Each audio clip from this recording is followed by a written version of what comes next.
shout out to Hoop Jargon, man. I'm gonna add you to the crew, man. This crew called Hoop Jargon. They've been getting at it, man. They the ones that's gonna grill you, man, because they majority are all Houston people. So that's shout out to Hoop Jargon. Shout out to Hoop Jargon, man.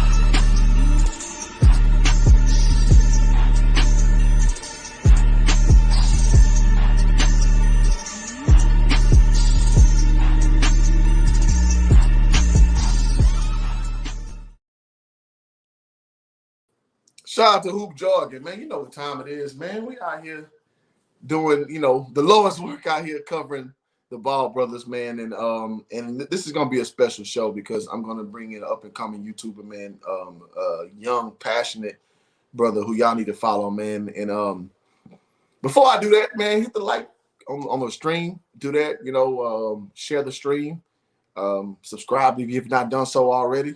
Because this is what the whole YouTube thing is about, man. You put out good content, at least you try to, and then you bring on other brothers to, move the whole movement forward, man. And so, without further ado, I'm gonna bring my boy KiddMaxx up, man. Yo, what's up, my brother? KiddMaxx, man, how you living, man? I'm good, bro. It's an honor to be here, man. It's an honor to be here, bro. Real talk. Already, man. I'm happy to have you, bro. And shout out to Dex, man, one of the early birds in the building. Shout out to Dex, bro. Worldwide Dex, exclusive Dex. My guy. Legend. He a legend, bro. Yeah, absolutely, man. So, let's hop into it, man. We've seen. Well, I know Lamelo just recently played a game, so he has a little more film than Lonzo. But man, you know what? Before we even get to that, man, go and talk to the people, man. Tell them who you are, KiddMaxx. Tell them what your purpose is on YouTube, and so okay. All right. Well, what's going on, family? YouTube family, it's your boy KiddMaxx. And man, my purpose on YouTube is really just to show love and send a message of positivity, man. I have a channel that talks about the Ball brothers, Chicago Bulls, but we're also going to be doing an anonymous podcast where we talk about politics and culture.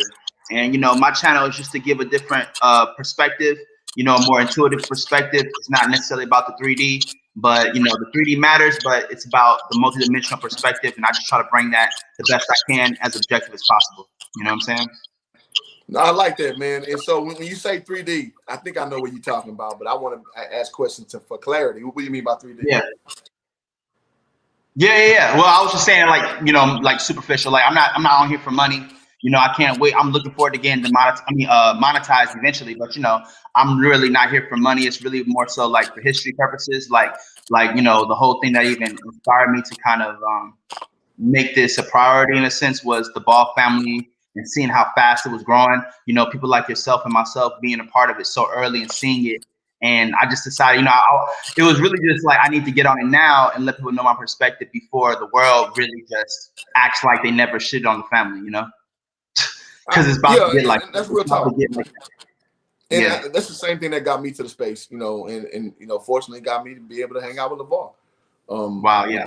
Putting information out and learning that Noonie, who is Lonzo, Lamelo, and Jello's grandma watches my channel. So that's dope, you know what I'm saying? Yeah, she's cool too. That's dope. Yeah, man. That's dope. You never know, man. Yeah. And so, because you out here just spilling your soul out here on YouTube, and you just don't know who's receptive to your message and who isn't. And I think that's important that, again, a lot of brothers get the opportunity to share their views and thoughts, as long as you're in good faith, and it's a good thing because you whether you know it or not, you add a lot to the game, man. And so I'm appreciative. Thank you, brother. It means a lot to be here. You know what I'm saying? Like I said, I've been seeing your journey for a while now, man. And I haven't even dug all the way in yet. And I already know how valuable you are. You know what I'm saying? And that says a lot. You know what I'm saying? Because me digging in, it's levels to me digging in. You know what I'm saying? And you already know we pre-talked about that. You know what I'm saying? Yeah. But like, I already know about your value. You know what I'm saying? And like you just broke a story that nobody's talking about with that Kanye situation. Like nobody's talking about that. It's not even on Instagram yet, bro. You know what I'm saying? That's major, dog. Like that's you talking about in the culture and basketball culture, bro. Like that's gonna break really crazy. And I'm not even gonna say what you told me earlier. You know what I'm saying? I'm gonna just do that. You know what I'm saying? But the fact that you even said what you told me earlier says a lot about your character. You know what I'm saying? And I respect that. You know what I'm saying? And appreciate that. I'm just happy to be here, bro, and talking about the family because it's an important story to talk about, man. It's a lot going on right now. It's important to talk about. Facts. There we go, man. Because listen, man. in the story you talking about with the Donda Academy guys, if y'all not on the game, check out the video. I'm telling you, Donda Academy is the wave. I'm telling you. But let's move forward, man. So let's talk about the brothers, man. Like, so, before we talk about the two performances that we can evaluate, just give me your overarching, opinion about what you think about Lonzo, what you think about and Lamelo, man.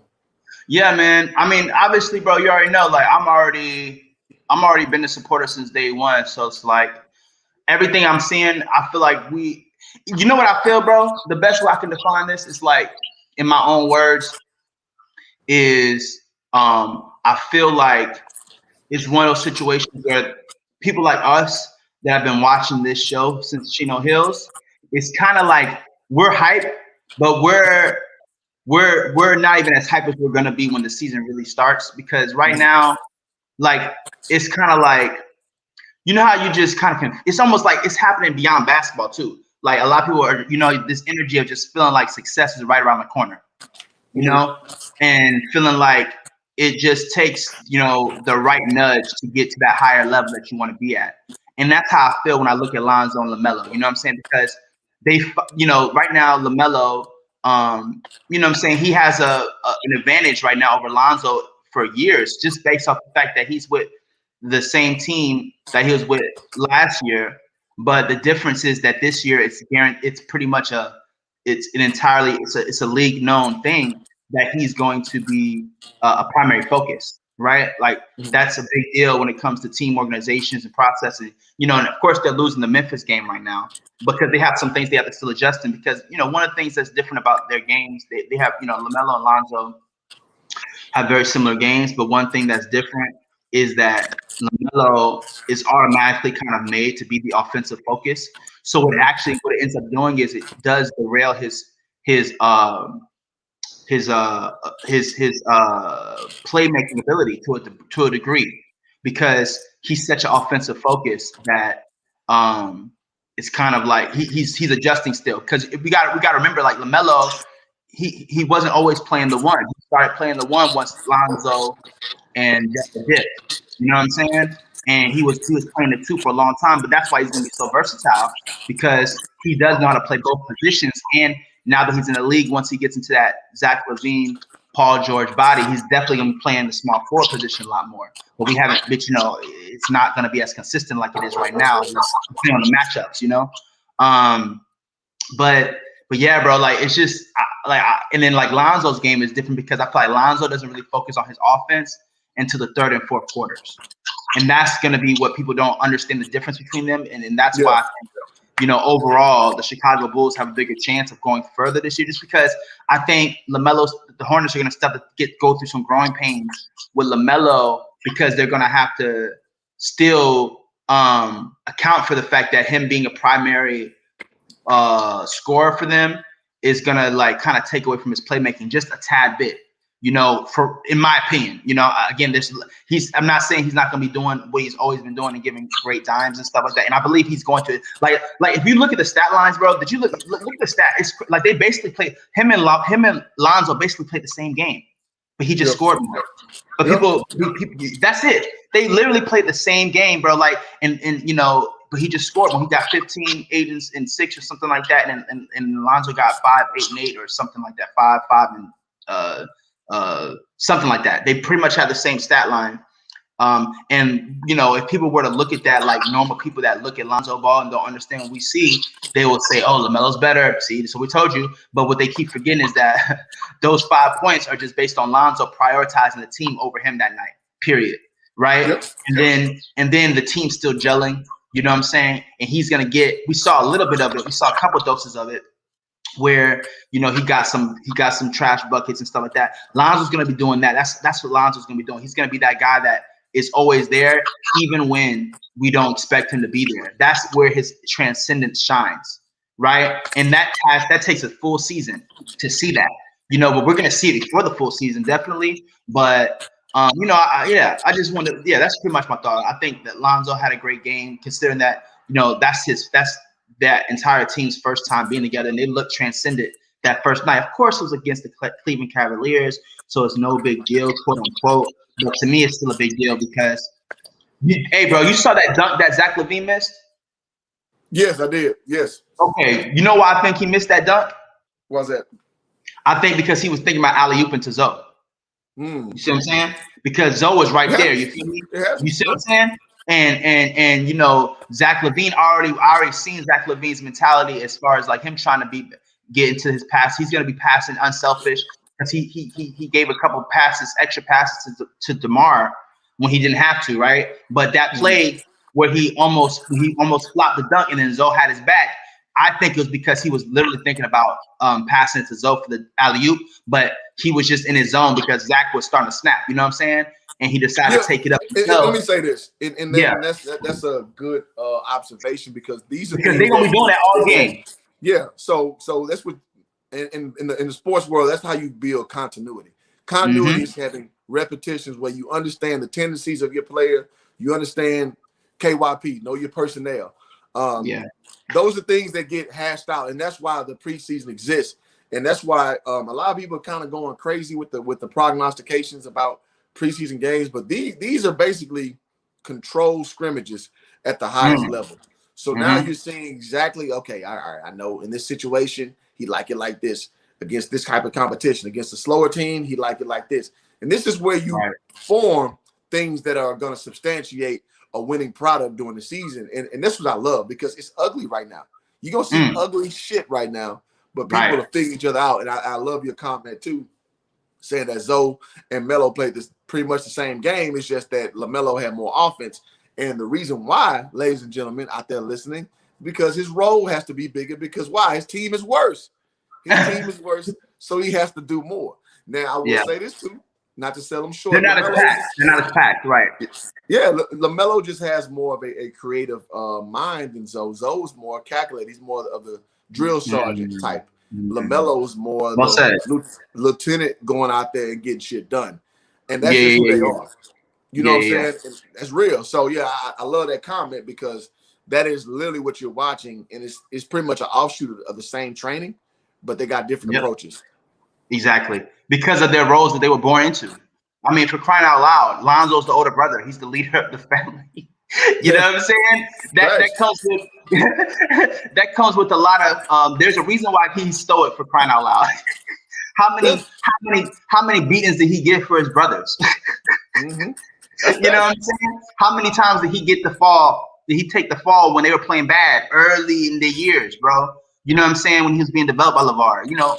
So, see, here's the thing. So LaMelo is going to eventually have the same impact as Lonzo to a degree once he gets into that role where he's playing the small forward a lot more, like he gets in that Paul George position, ball body. Because right now it's still going to be LaMelo that we know, like he's going to be transcendent as fuck in his position. And once the Charlotte Hornets get in there, they get their running again because they have pretty much the same team. They have the same important pieces. I feel like on their bench, they have a decent team. You know what I'm saying? They just have to get into their flow. Like you said, it's ugly right now.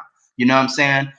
Even for them, you know. And once they get in their running game and they get in their competitive mode, they're going to be a hard team to beat. Like I said, it's going to be Chicago Bulls and the Hornets when it comes to pace. Yep. You know what I'm saying? But the thing about Lonzo's game, you know, that's just different is that, again, his primary focus is literally the team until himself, and it's like third, fourth quarter. Like you notice, like that's like when he, like, because even when. Because I noticed he missed a couple layups. Well, he didn't miss the layup, but you know he stumbled under the rim a couple times. And you know some people may look at that and think like, oh, that's but really I just look at that again as like I don't even look at that as jitters really. I just look at that he stumbled literally. And then the first one was when he was being contested by Allen. You know what I'm saying? That was a full contest, and like you said, like he passed it out because he expects his center to be there. And if you saw that the next play, Vucevic, or not the next play, but like later in that game, Vucevic, showed that he's going to be able to get those trash buckets because he's going to be expecting Lonzo to finish it out. Yes, that's a huge safety valve with Vucevic. Huge. Vucevic, I like the way he's looking out there, man. He's looking really clean, fast, versatile, and I like that they were passing to him a lot to get his shots. You know what I'm saying? Absolutely. And guys, as y'all trickle in, Man, hit the like button, please, on the stream. Yeah, hit the like button. We got KiddMaxx in here cooking, man. This is a young up and coming YouTuber. He gonna be doing his thing, man. So y'all show some courtesy, baby, please. And hit that like button. Go ahead, man. Keep on cooking, bro. Nah, man. That's what I'm saying. I just think I think those shots. I think Vucevic is gonna have a really big role. I'm looking forward to him shining because I feel like he's definitely gonna be a great. I could just tell by the way he was running the floor. You know what I mean? The way he was getting his shots up, that they're gonna be. And you know, Green was looking really strong as well. You know what I'm saying? I'm not sure how they're going to eventually deal with the power forward position down the line. But from what I saw, I like what I saw from Green, and I think he could definitely be like a Draymond Green type of player if he's able to really guard those positions. You know what I'm saying? Because he looked like he was guarding really well last night. But here's the thing, though. The Bulls, bro, that's what I'm saying. Like it wasn't even that sloppy. It wasn't even that sloppy, bro. It wasn't even that bad. Like literally was just trying to find each other and like being unselfish. But even with them being unselfish, you could tell they're gonna find their roles pretty quickly, in my opinion. Like what's up? No, you're absolutely right. And that comes with reps, man. Because again, the Chicago Bulls have a big overhaul as far as the top talent, bringing Lonzo in, so they have a new dynamic. Lowry marketing. I'm sorry, not being a part of the program anymore. So yeah, so it's gonna be a reprogramming going on, which is a good thing. It's a good thing. You want, because at the end of the day, Chicago they had the talent, quote unquote. Kobe White was doing his thing, but it wasn't enough to break through the Eastern Conference hierarchy system, as it were. And as we know, the Eastern Conference is the weaker conference. I'm sorry, guys. Ladies, gentlemen, they're the weaker conference, man. So yeah, man. So my boy, shout out to Bernard, man, Hoop Jargon member of the Facebook group that is, said, "What you boys talking about, Cliffy?" All right, you old ML for talking about Cliffy. Yeah, I'll let Bernard get away with that. That's my homie, man. But no, we just evaluating, you know, the game between Lamelo so far and Lonzo as far as how they project out forward. And shout out to my boy Between the Game Sports, saying I'm here, just finished the show, but I'm here. Let's go. Yeah, man. So hey, appreciate the viewers coming in. I know y'all trickling in slowly, but again, man, my boy KiddMaxx, man, y'all hit that like button like he just said. Hit the like button. Give y'all some perspective about the two brothers, and then just kind of giving, you know, some insight about where they're going forward. And I also want to say this. One thing I do like is how pure Lonzo shot looking, man. Lonzo ball shot. Yeah. It was looking strong, that jumper bro. is wet, bro. It was looking strong. It was looking strong. Like that first shot, that shit looked like he dunked that shit in there. Yeah, it looked like a dunk. No, you notice that shit? Like when I see him shoot, bruh, like both times too. Like literally, it looked like it was a dunk from a 3-point line. That was crazy. That was beautiful, and it was fast. You know what I'm saying? It was fast, and he definitely had the confidence. And you know, if Lonzo makes that first shot in the game, you know he should. That's how we know it's going to be good.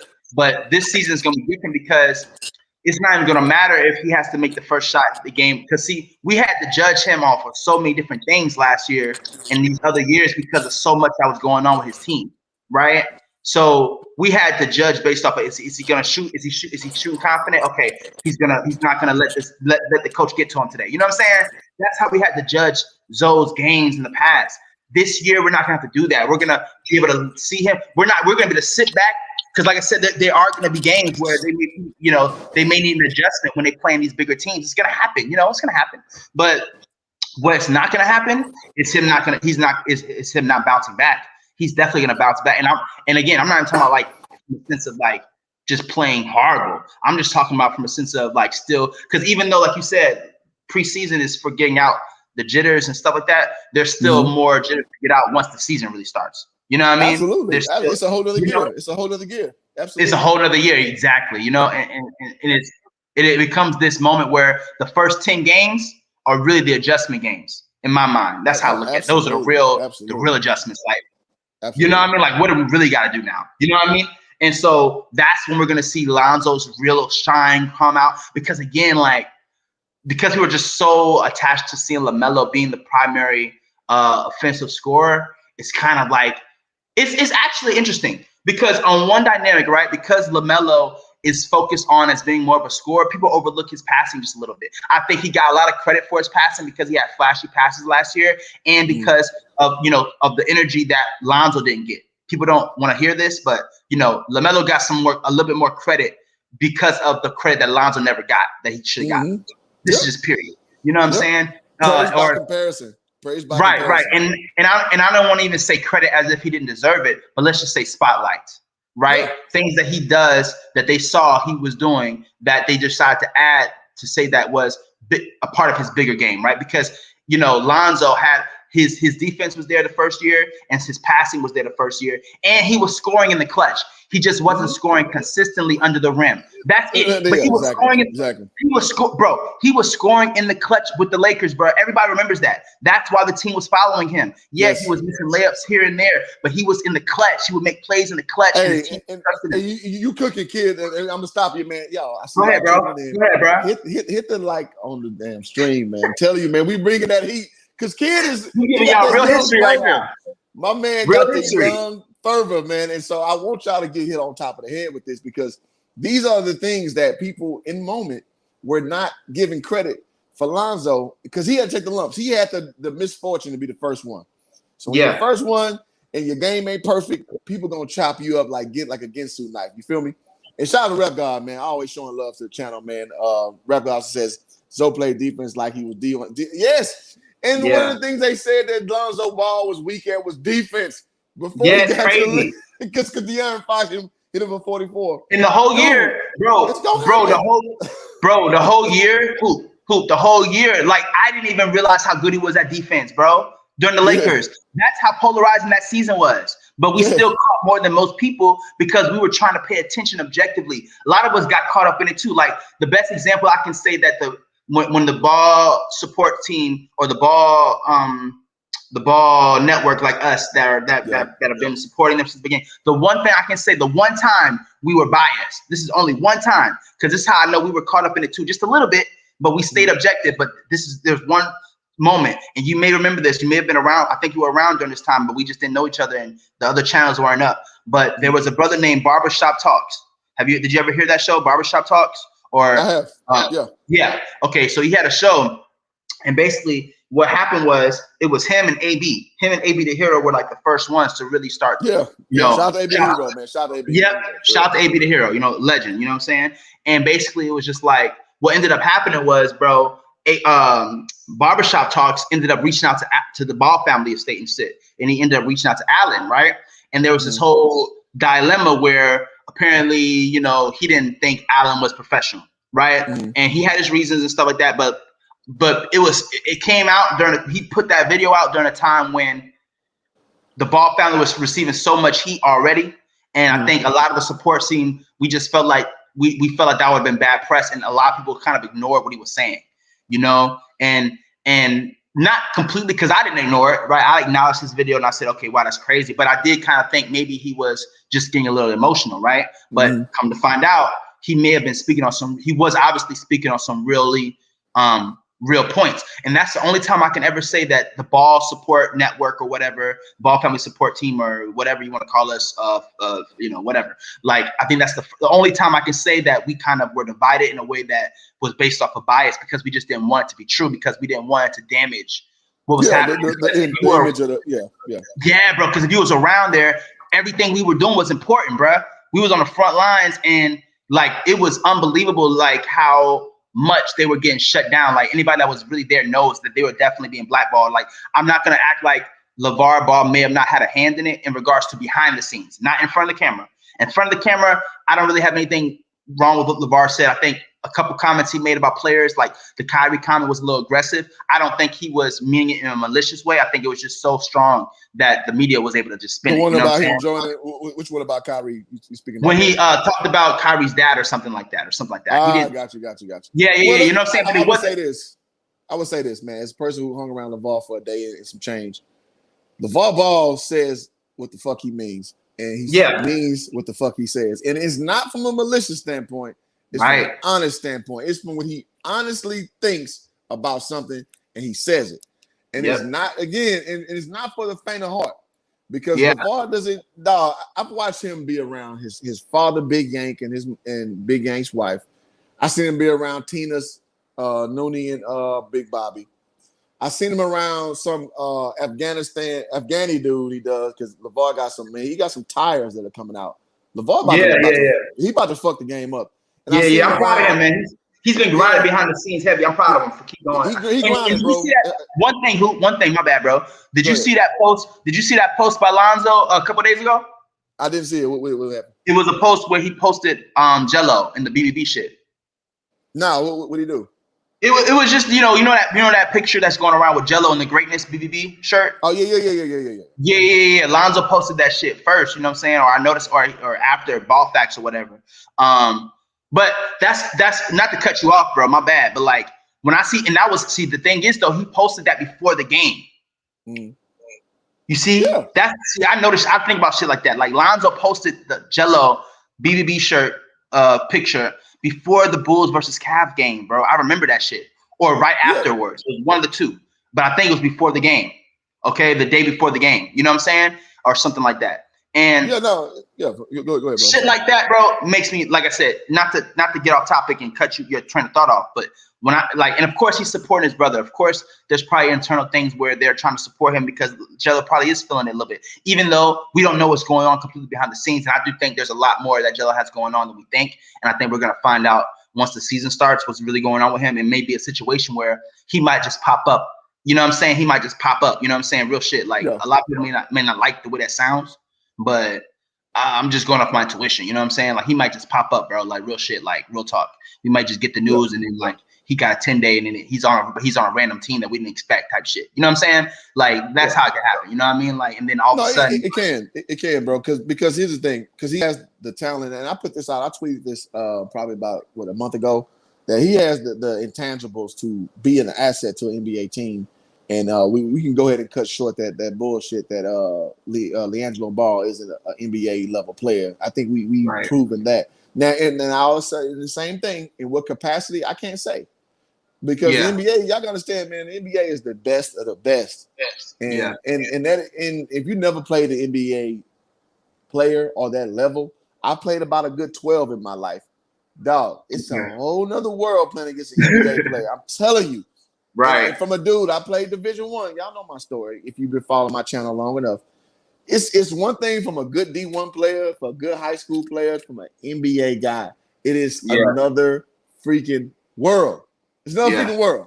And so I want the audience to understand that. And what I was saying too, to the point of damn, I lost my train of thought. We talking about Zoe. You talking about Zoe and Lamelo. We was talking about Zoe and you was talking about LeVar. LeVar speaking his mind. Yeah, LeVar speaks his mind like that to everybody. And then so when he went off on that referee, that girl referee, everybody was like, "Oh, how can you talk to a woman like that?" That nigga talked to everybody like that. I've seen him call everybody like the same terms of endearment. Read between the lines of what I just said. He talks like that to everybody. Yeah, and it's not out of maliciousness. It's out of because that's how he talks. And he's passionate too. He's passionate. He's passionate, and he means what he said. I'm telling you about. I gotta give AB Hero a lot of kudos, man. I interviewed him a year ago, and I'm cool with AB now, just on a regular basis. But back when I didn't know him, he just took the interview, which is dope. Appreciate AB for that.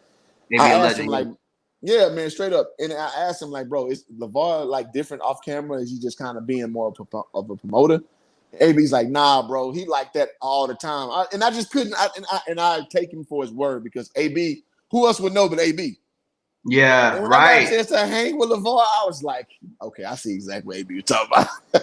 Right. That dude is not fake. And what's crazy is how everything that he's done to show his other character, even before the cameras, it just shows you how easy it is for America and the world to really fall, bro, into like manipulation mentally, bro, just based off of emotional feelings and stuff, bro, because it's crazy because it's like, anybody that really considered himself a truth seeker, right? Like, it's like I love that truth seeker. Go ahead, bro. Truth seeker, bro. Listen, do you seek the truth itself, or do you seek only your truth?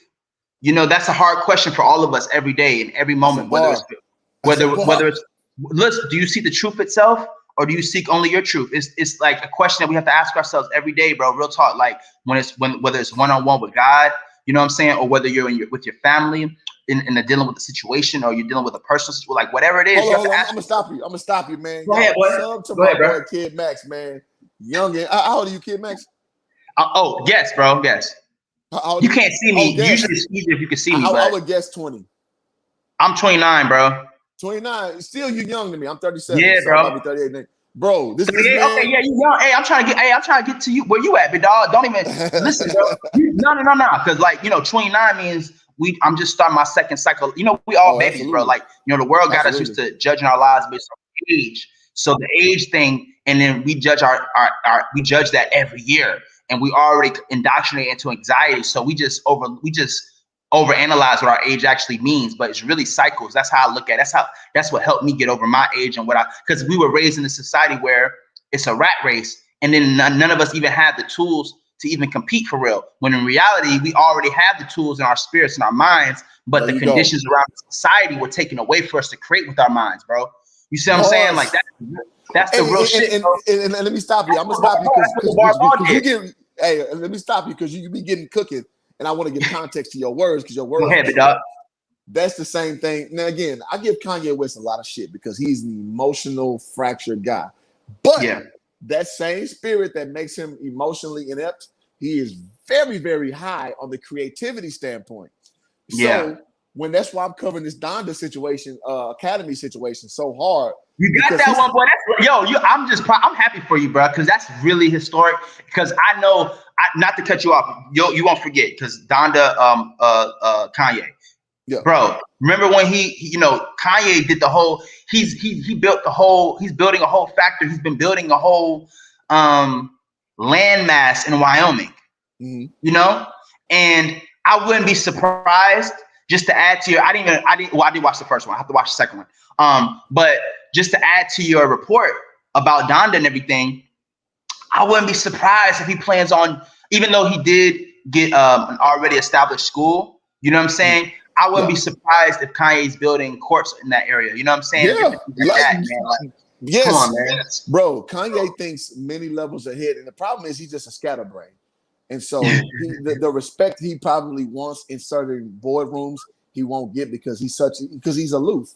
And generally aloof guys tend to not necessarily get that same rapport as like, say, a Jay-Z who's more calculated.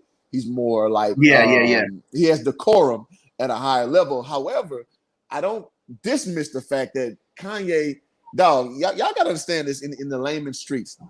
Layman's meaning basically the average observer. This dude has 2 4-star and 2 5-star guys at his school that's not finished yet. His school is not finished. So that basically, and he said this when he was, I would say about 6 years ago, that he's like a Picasso, like the way his mind thinks. And it's true. Again, that is tantamount of scatterbrain geniuses.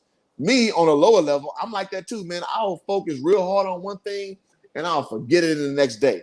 So that's why YouTube is damn near therapy for me to put these ideas out while I'm thinking about it. And that's why I love covering the story. Again, Kanye to me is a clown in a lot of ways, but at the same time, you breaking up, or I can't hear you. Okay, can you hear me now? All right. Okay. Yeah. There you go. I can hear you now. All right, bet. So 2 things can be true. At the same time, I think Kanye's a clown. I also understand he's a genius. He's a genius. And if he can be in these spaces where he can exercise his genius, dude, you got something where like he's on the level of Sierra Canyon, and this dude ain't got no campus. He doesn't have a campus.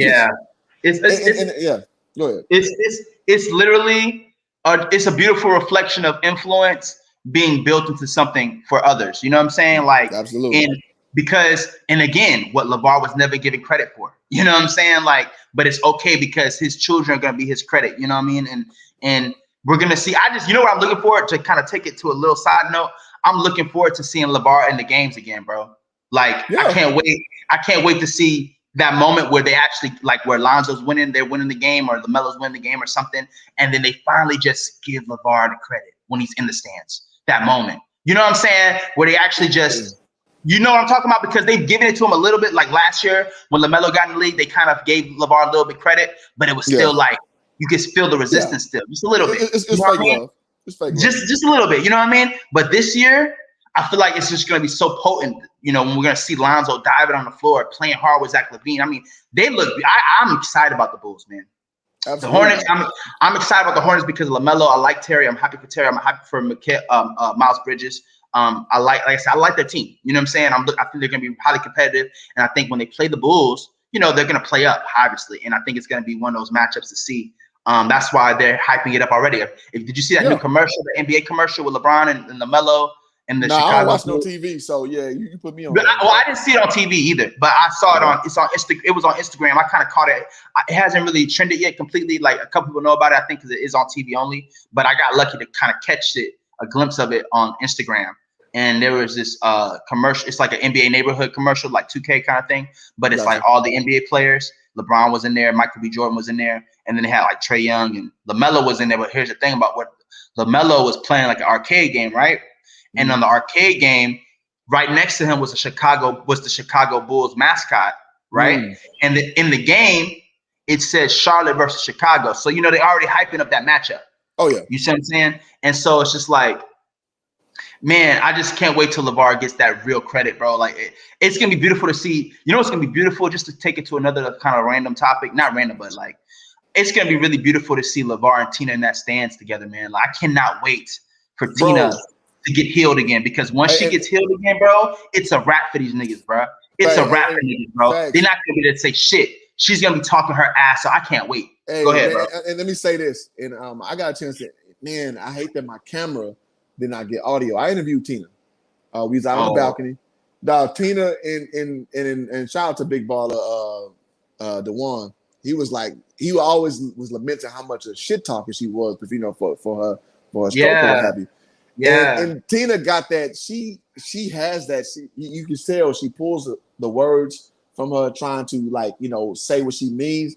Yeah. But she had a hilarious, man, dog. I'm so upset that the audio didn't work, dog. She basically called LeVar a pussycat. And it was so funny. And everybody was dying laughing, dog. Everybody was dying laughing. But that's Tina, though. Tina was a hooper. Like, Tina was a hooper.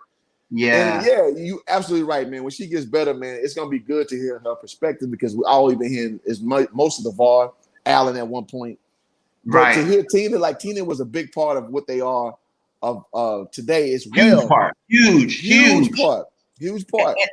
And one other note, Hoop, is that's very important. And I want to say on your show, I've said this before, but I want to say it on your show specifically, is that what people are missing is how they were actually a tag team since the beginning, bro. Oh, absolutely.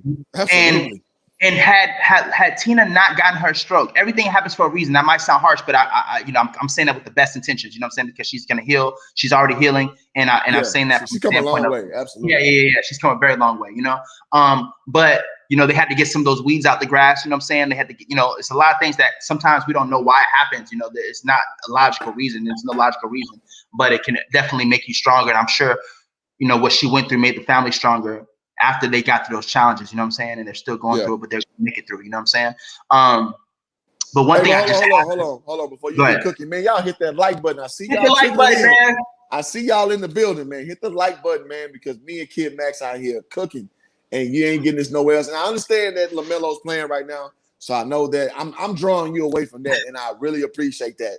I wasn't even thinking ahead, but me and KiddMaxx wanted to build. It's my off day, so we out here thugging out here in these YouTube streets. So y'all hit that like button. Bro. I was wondering because I seen that. I didn't even notice until yesterday. I was like, oh shit, the game would come with him. I was like, all right, it don't matter though. I'm trying to top it up with Hoop, and I'm like, I'm gonna just watch the game because I caught a little bit of it like during the second quarter, but I'm gonna rewatch the whole game on NBA streams.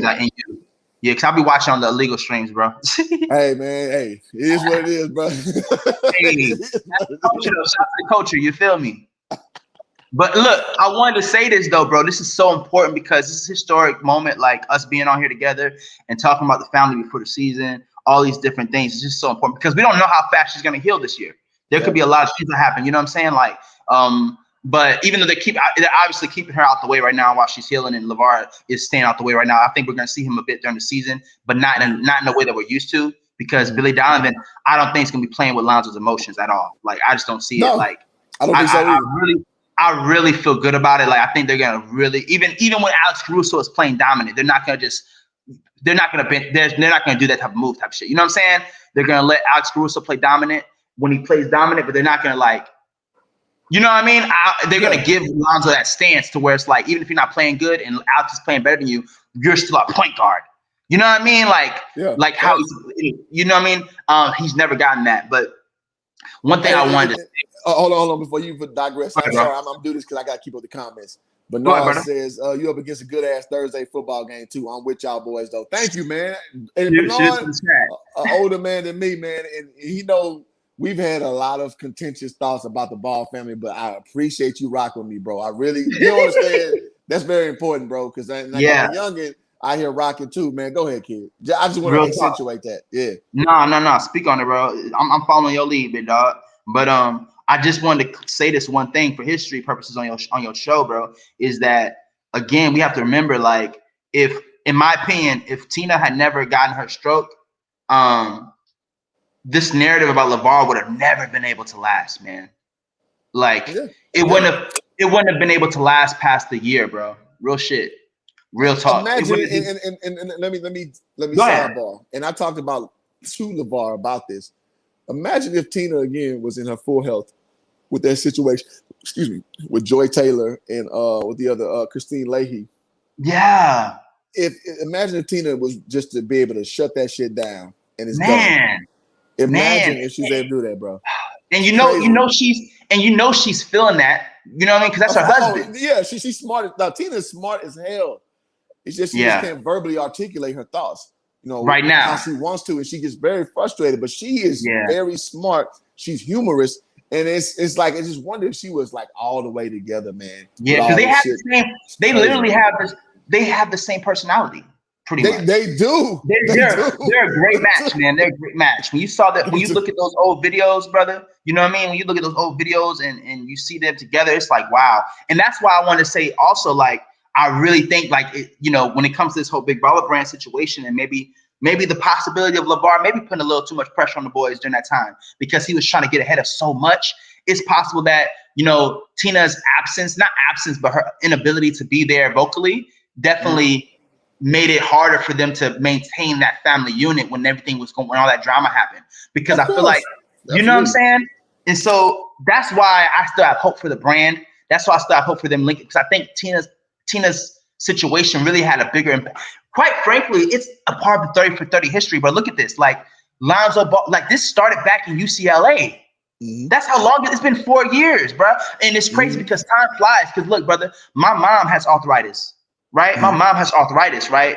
And the thing about arthritis is she has rheumatoid arthritis. And so it's like all over her body and everything like that. And the thing about it is, even though it affects her body, it can affect your mind too if you're, when you're struggling like that. And the thing about it was, I'm actually staying with my mom right now because I had moved down here to help her out and moved to readjust my situation. But when we actually linked back up down here in Mississippi, because I'm from Atlanta, but when we linked that up down here, it was like she was good for a minute, and then all of a sudden it just like went downhill, and it basically took me by surprise, and it really affected me, right? And the reason I'm bringing that up, I'm just bringing it up, is all to say like how I'm literally just now healing from that. She's just now getting her mind back right to where she's not projecting onto me negative things that aren't true, and then I'm just now back in a healthy space where I'm actually I'm actually back to myself again and understanding my value. That's good, bro.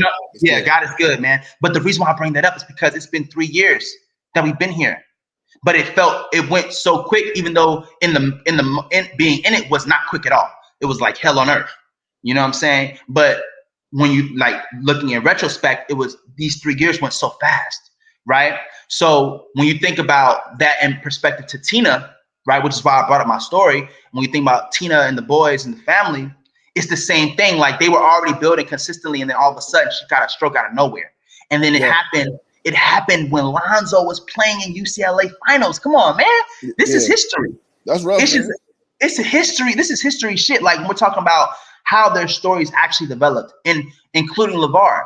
And so like we were saying, like if, like you said, bro, she would have been able to shut that whole Joy Taylor thing down immediately because all it would have taken was her voice. She wouldn't even have to be aggressive because sometimes it just takes context for people to remember what they're doing. So it's like sometimes you got people that aren't really racist, but they're just like black people are conditioned to a degree to be prejudiced. Like, even though, you know, I'm not gonna speak on that right now, like because we're going through our own prejudice cycle right now. Some of us, you know, not everybody, because we're unifying as a group like we should be, but we're also segregating in a way that we shouldn't be, right? But we're repeating a cycle that was repeated onto us, but we don't realize it because we're stuck in our emotions because of the past pain, right? Instead of continuing to focus. Y'all getting this crack right now, man. Y'all like this stream. Instead man. of focusing Where on, else look, you getting this? Listen, I'm sorry, I gotta be PT Bonham. I'm sorry, bro.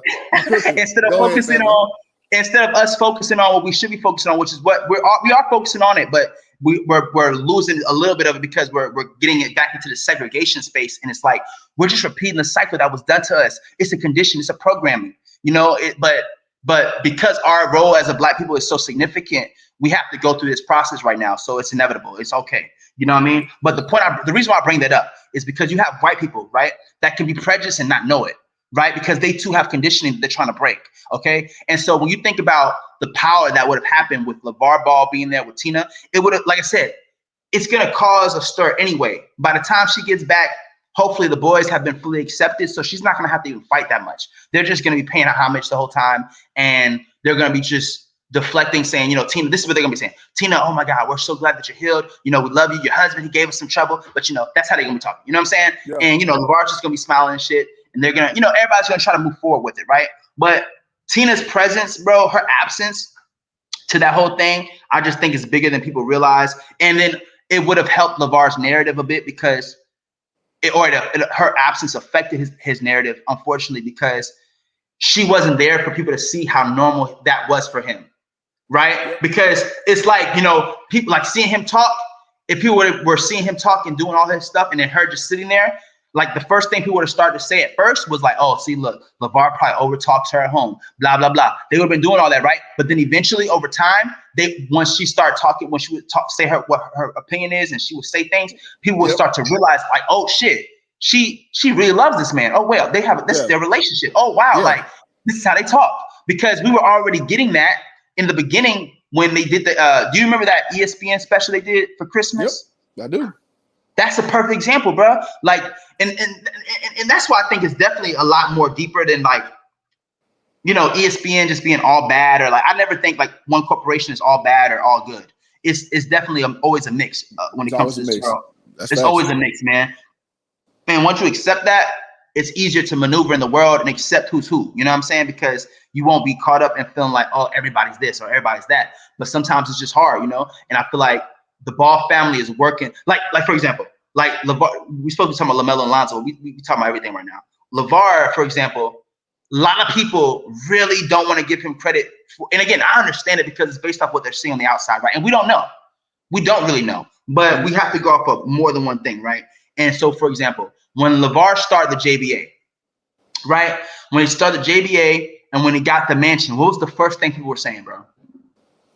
You ruining kids' eligibility. It's a dumb league. There's no competition. And they were saying, and the primary thing they were saying was that he's using Lonzo's money and he's about to make Lonzo. Finessing his kids, basically. He's finessing his kids, right? That was the first thing people always, when they saw the mansion and they saw the JBA league developing, people were primarily saying that was all Lonzo's money. But anybody that has common sense, right? Just logic, just logic, bro, right? And you actually decide to do some research and look back. And again, it's fair because everybody's not gonna know as much as we know. Everybody's not gonna have gone back as far as we went back. And quite frankly, everybody's not gonna have the opportunity to be a part of everything from the beginning. Nobody can catch everything at the beginning. You know what I'm saying? I got lucky to. You know what I'm saying? I got lucky to catch this at the beginning. I still missed their middle school. What's up, Flight Sports? Shout out to Flight Sports. Shout out to Flight Sports, man. Yeah. That's a legend right there, man. Shout out to Flight Sports. Hit the like button, guys.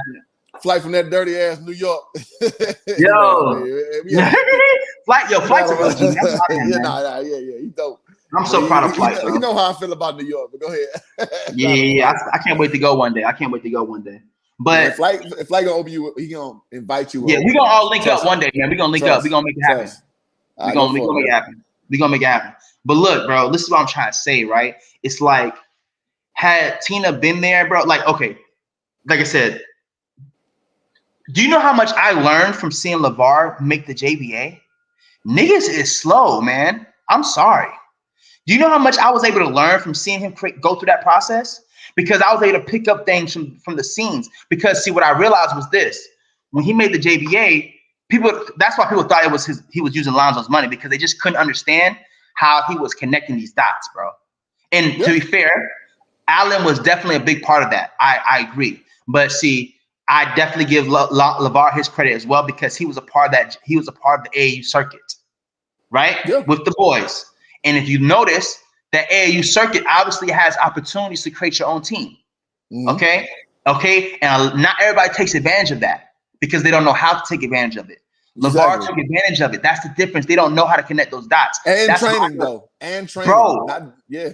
Say it again, bro. LeVar had a plan. And I'm a sidebar. I'm let you keep cooking. Go ahead. LeVar is brilliant, because when he had his stint with the NFL, he took that money and bought that first house in Chino Hills that we all saw with the white background, the white wall. Yeah. He took me and Ballfax there. I saw the intricacies of that house. His brother lives there now. Noonie and Big Bobby live right around the corner, which is their grandparents. So he basically had a plan early for them to be cultivated, to be supported, and you basically have the minutia to develop talent at a high clip. And now where he lives now, up in the hills in Chino Hills, which is a gated community in a very affluent part of Chino Hills. Why do I know that? Because I've been there. This dude he ain't using his kids' money. He using the big ball of bread money for that shit. And one thing that LeVar says is like, I want my kids to understand your NBA money, you shouldn't even touch that shit. All the other stuff is the money you need to use. So I want to put that on y'all mental as we go forward. This coming straight out of Big Baller Mouth himself. Go ahead. Bruh. That's exclusive. That's exclusive right there. Go ahead, Hoop. Give them that exclusive info. Give them that exclusive info that they used to on this channel, bro. You feel me? Make sure y'all check out that Donda video so y'all don't sleep, because it's not even on Instagram right now. Hoop just broke a major story. That's a major story, not only in basketball but the culture. Because y'all know everybody loves Kanye, and that's gonna go crazy viral once it hits the stream. Once it hits the net, it's going crazy viral. It's gonna be everywhere, and it's gonna be a topic. It's gonna be on new YouTube channels. It's gonna be a whole thing. I'm surprised it hasn't been picked up yet, but that just shows you, what kind of information you can get on Hoop Jargon's channel. There you go. Appreciate it. That's real the story. Real shit. And that's y'all gonna be tripping out how big that story gonna get. Y'all gonna be tripping. But go ahead, bro. And the reason why I feel like, and I'm gonna get back to LeVar and Tina in a second, but the reason why that's a major story, bro, is because, again, of course, that's Kanye, man. Like, of course he's been thinking about, he's a rapper. Of course he's been thinking about getting into sports and shit like that. But like him trying to link up with LeVar is underestimated like a motherfucker, man. Like that shit, because what's going to happen is this. See, Kanye, because do you remember that rumor that went around when that happened? Yeah, like when he was out there dealing with LeVar. Yeah, I remember that. About Allen and how Allen may have been jealous of Kanye and how that's why it didn't work out. Yep, that's crazy, right? It could be it could have been some truth to that, and maybe that's why Kanye backed out. But see, what I know for a fact is that Kanye was definitely learning from them. You know what I'm saying? I think Kanye went in with genuine intentions to try to collaborate with them and maybe be a Yeezy sponsor and while keeping Big Baller Brand and trying to figure it out. And I think, Allen may have really gotten in the middle of that. And I'm gonna say this. I think a lot of black men benefited from LeVar's courage, because a lot of stuff that even again starting the JPA, taking Lamelo out of Chino, putting him in Lithuania, and taking Jello out of UCLA, put him in Lithuania. He has the courage a lot of dudes do not have. And you can talk that shit, but when you take your kid out of UCLA, people are gonna have staunch thing. When Donald Trump, hold on, Hoop. I'm gonna throw you alley real quick so you can keep going. But you take him out of UCLA when the world is watching. When the world's watching, it wasn't like you sneaking out at the 12th hour. You doing it in public because you believe so much in what you have for your kids, and like I'm the best provider for you, and that's how LeVar thinks. I'm telling you, that's how he is, and some real shit. He's delivered. He told Tina's parents, like, I'm gonna put your daughter in the best house in Chino Hills. And goddamn it, I seen that affluent neighborhood that he lives in. He did that.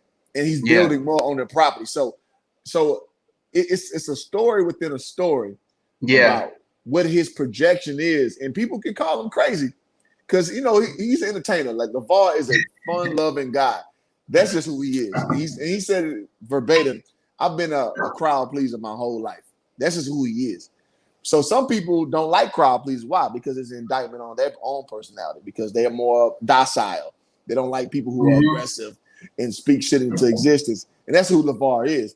And I think we never seen nothing like that. That was beautiful. Hell no. It was beautiful. Especially no black man. Absolutely fucking not.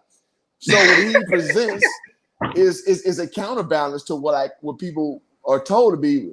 Keep your head down.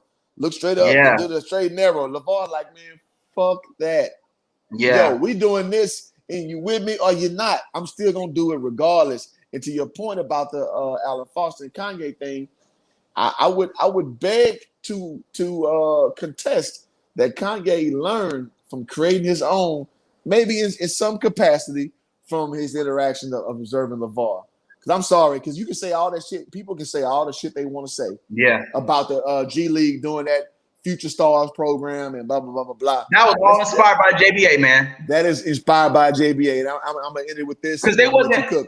Hold on, go ahead, bro. I'm getting a small little analogy, and I told LeVar this too. I saw a YouTube video where like these dogs were in this cage, and the cage didn't have a roof, and all the dogs were just barking. It's probably, I would say, about 10, 12 dogs in there.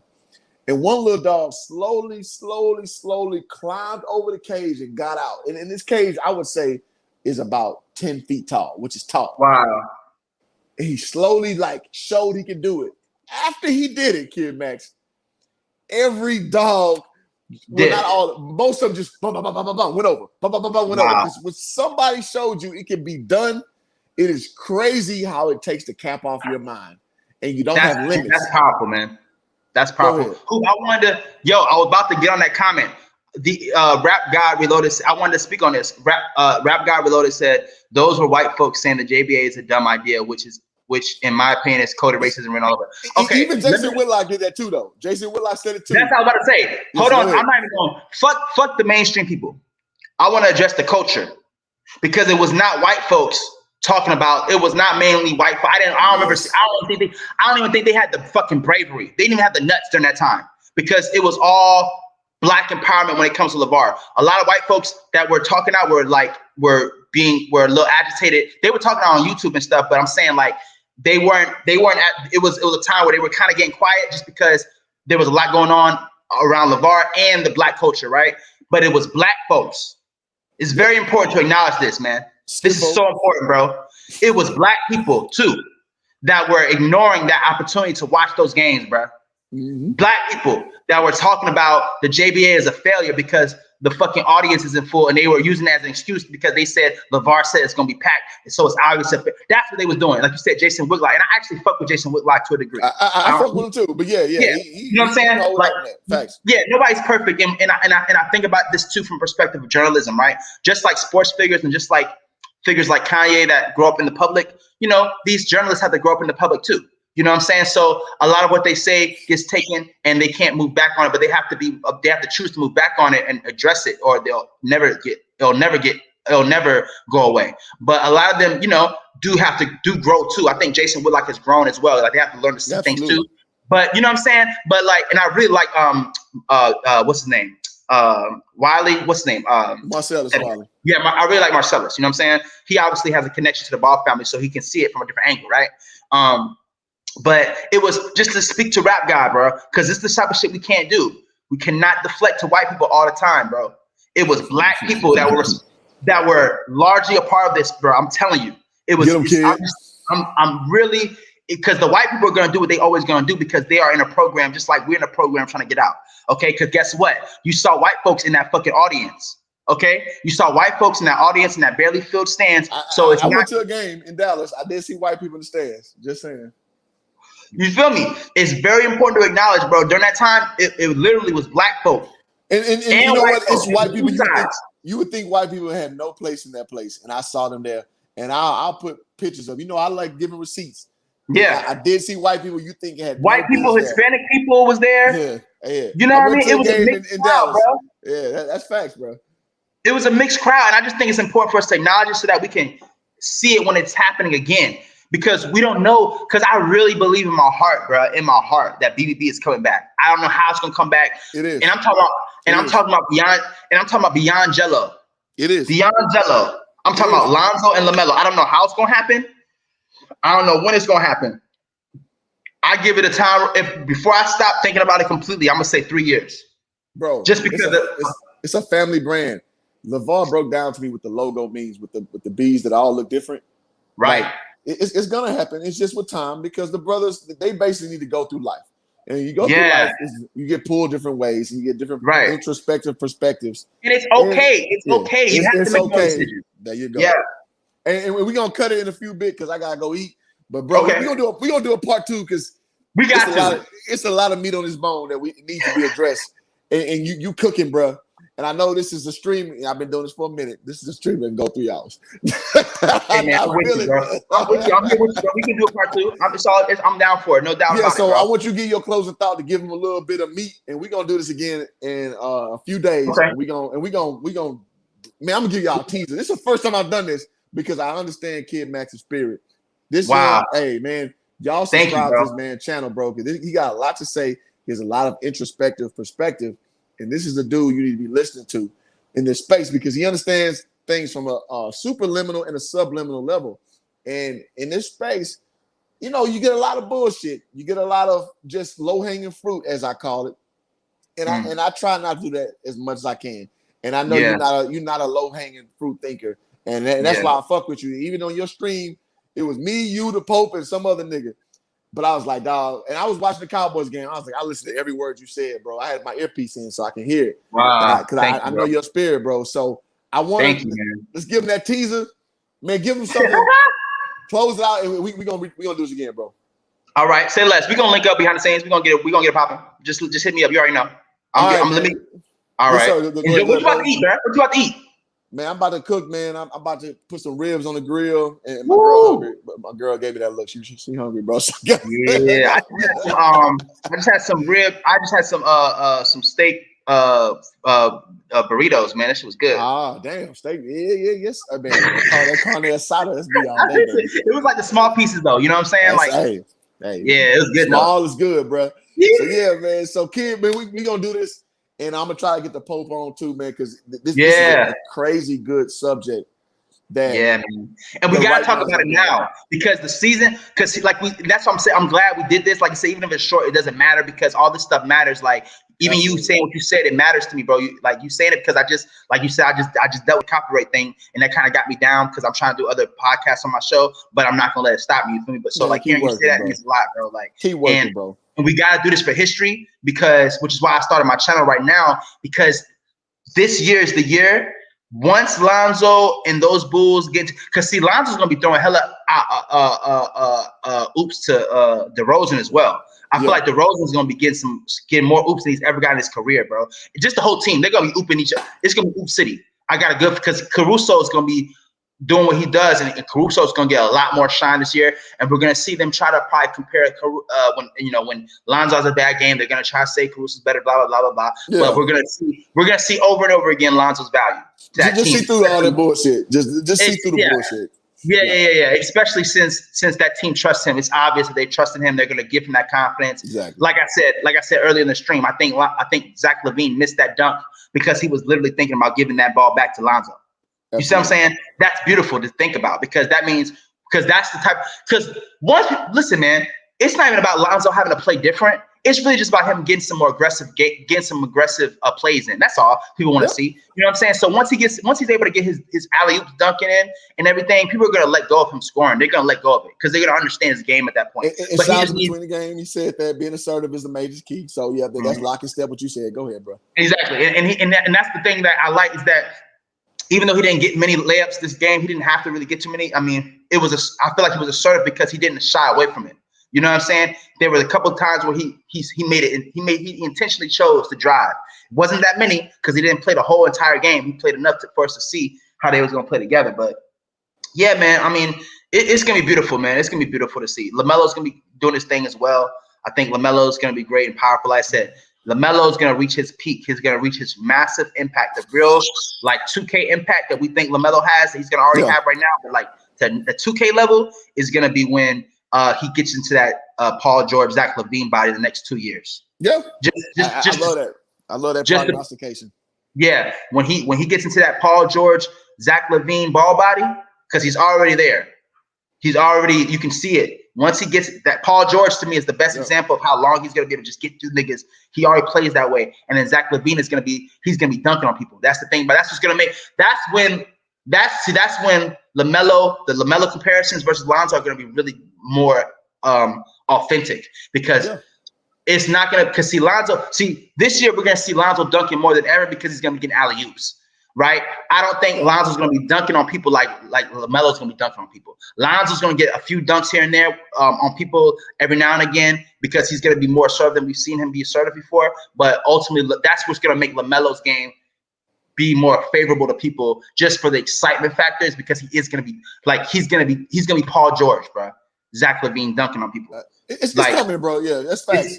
It's coming, yeah. bro. So yeah, I mean, I'm gonna let you go though. But just to anybody listening, please check out my channel, subscribe, like the video, hit me up, I'll hit you back. If there's any video you check out, that I have on there, I would suggest you check out the video that I have where I talk about the NBA players not getting the vaccine. I thought there's a lot of important information on there. I show some footage from senators talking about the situation from both sides. And I think it's just important for us to witness the conversation from people at the higher end that are really in the midst of this, while we're witnessing the impact on society. You know what I mean? Because I also posted a video of Andrew Wiggins, and then this guy, basically said he feels like he doesn't own his own body. We have to think about these conversations. It's not about right or wrong, because there are people dying from this situation that unfortunately a lot of us feel is a recycled situation from past generations. We keep having to experience these illnesses. And here's the thing, objectively speaking, it's a big world. How can you go without illnesses and all these sicknesses? Of course, you have things like that, right? It's cyclical. Of course. But what we have to acknowledge, though, is that we've been spending more time talking about who's going to take it and who's not going to take it versus actually discovering where this shit comes from. Exactly. It's like ever since they said the shit came from a bat, niggas just let it go. Yeah, yep. Never challenged it. Like they just let it go, bro. You look the doctor up who, and I don't want to go too far on this, but the doctor who said this, look at the nefarious shit that's with his storyline. Right. And do your information, do your research, because it's a lot of shit that is because we've had H1N1, we've had meningococcal, we've had meningitis, we've had Ebola. It's a lot of stuff that's been a precursor before this. And just learn how money moves when these things happen. And I'm gonna leave it at that, because I don't want to get stricken. Right. And one thing I will say, because we have to make sure we state in every video, we have to make sure we pay attention right now. That's why I made the videos I did. That's why I'm saying you guys should check it out, because once the season starts, I say this in my video, once the season starts, this is going to be one of the biggest seasons of all time, because people have underestimated the impact of super teams in the league's competition. A lot of people were talking about super teams because they were caught up in their own personal business and wanting to see stuff. But the truth of the matter is, super teams is great for the league, because it's going to force teams to develop players and find more players, and it's going to force teams to curate their rosters to specifically what they need. And there's more than enough players, bro. There's more than enough players in this league that are stars that just didn't get the chance to be stars because they were in a bigger system. Okay, so we're gonna see. That's how a lot of these teams are developing their swag. You can see it. The courts, it's just different. It's getting. And once this is one, I haven't said this specifically in my video, but I said this in the past.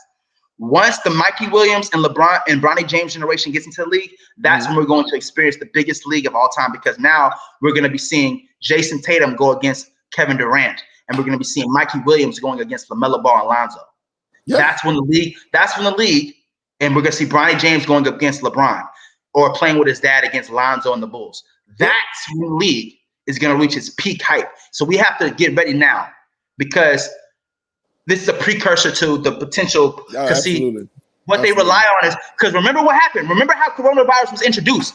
It was well, I don't want to say introduced, but remember how it was officially pretty much said to be official to the world is when the NBA season got canceled. Hey, I was at the game. You know what? So some funny backstory. I was at the Lakers and Nets game when Kevin Durant got it, and I got it around that time too. I have the ticket stub to this day. So it's funny. I'm the Kevin Bacon to a lot of shit. How I know LeVar Ball, I know NBA players. I was at that game because my boys came down from Houston, and we like I had to take off on a Tuesday for that game. So I literally was at that game when Kevin Durant and two of the teammates got the coronavirus, and then the NBA shut down the next day. I was at that motherfucker. So and I'm gonna show receipts because I think receipts are important. So I was literally at that game. But go ahead and put your closing remark, bro, because I got All right, man. And I don't want to give too much, bro. No. We're gonna do another video. I'm gonna wait for you to hit me up and we're gonna schedule it, bro. It's all good. I'm all for it. It's all good. I'm just glad to be on here with you, bro. Like it means a lot. Shout out to the panel. I'm glad to have you, bro. Like trust and believe. Hey, man, we're gonna talk behind the scenes about stuff too. You know what I'm saying? I'm trying to build some stuff. So we're gonna keep chopping it up. Because you one of the few people that know about my personal situation, you know what I'm saying, my personal side. So because I created these two accounts for a reason, you know what I'm saying, because I envision my future being big as well, because I do, just to share with y'all, I do music and stuff like that. But like I made this channel to separate from that because I just want to make sure that once everything, I'm putting my music on this channel eventually, but I wanted to make sure that people understood what I was actually trying to do before my other career pops off one day. Who knows? You know what I'm saying? I just want people to remember me for me. You know what I'm saying? Never forget like what I was saying before they try to blackball my name. You know what I'm saying? One day, you never know. You know what I'm saying? So, but yeah, guys, like peace and love to Hoop Jargon. You know what I'm saying? Peace and love to the panel, man. Guys, don't forget, if never give up on life. Anything is possible. If you're thinking about suicidal thoughts, don't do it. You know what I'm saying? It's just a moment in time. You know what I'm saying? If you're still breathing, you can still make it. Point blank, period. I don't care where you are. If you're still breathing, I don't care if you're breathing on a respirator. You still got a chance. You still got a shot. You know what I'm saying? So never forget that. Definitely check out my channel. Make sure you guys check out that Kyrie Irving video because we have to. Because I want to say this before we go. Kyrie Irving might be the last one standing, y'all. We don't know what's going to happen in this game, bro. Because see, it's not only just about influence, but it's about money on multiple levels. We talking about sports betting, guys. Stop it right there. Stop it. Nope. Because that's a whole other. I'm with you. No, kid. I'm with you. It's an entertainment. Look how they're attacking this man. Look how they're attacking this man, bro. Entertainment-based league, and it's never. And one thing, not once. Every time they talk about this man Kyrie, they never mention his position with the association. With the nope. Never. They never mention that shit. Next one, we coming in with this. So no. Yeah. I'm rocking with you, and I know where this can go, and I gotta go. It's important. I know it's very important, and I want to give it its proper time. We can't forget when the season starts. We can't forget when the season starts. We can't forget because the season's gonna be hype as fuck. So let's do it. No, we gonna, bro. This is gonna be plenty of these. Trust me. Trust me. I old school say don't blow your load on the first one. We got it, bro. Trust me. Yeah. Because you on shout out to Hoop Jargon, man. Shout out to you, brother. And shout out to everybody in the chat. And peace and love to all you guys. Peace and love to everybody, man. I'm going to let Kendrick Perkins take us home. KiddMaxx, thank you so much, bro. Yes, thank sir. you so much, man. Real shit. All right, yeah, I'm going to drop you down, bro. And I'm going to let Kendrick Perkins take us home.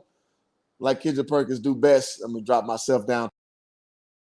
And shout out to Hoop Jargon, man. I'm going to add you to the crew, man. This crew called Hoop Jargon. They've been getting at it, man. They the ones that's gonna grill you, man, because they majority are all Houston people. So that's shout out to Hoop Jargon. Shout out to Hoop Jargon.